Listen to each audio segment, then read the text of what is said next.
Untuk gearbox Vios, sebelah D dia ada S dengan M. Macam mana kita nak pakai? Jom Wiko tunjukkan cara dia macam mana pakai. Sebelum ni boleh save dulu video ni. Mana yang belum follow Wiko lagi, boleh tekan follow. First kita lepas handbrake, lepas tu tukar gear ke D dulu. Okay, kalau straight je dia D. Kalau nak tukar ke S ataupun M, yang gear ni kita tolak ke sebelah kanan. Okay, dia akan tulis S.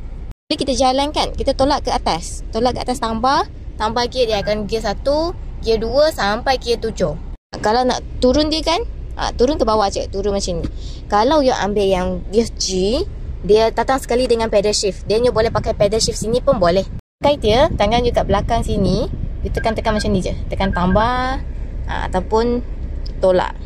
Untuk gear manual ni, korang boleh pakai masa nak potong kereta depan, ataupun you nak rasa kereta pick up sikit, so korang boleh tukar ke gear manual. Okay, tengah bawa pun you off boleh terus tukar sahaja, tak ada masalah.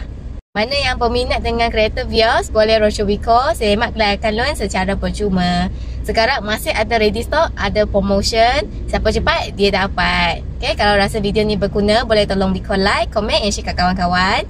Apa nak tahu lagi? Komen je dekat bawah, nanti Wiko jawabkan. Bye!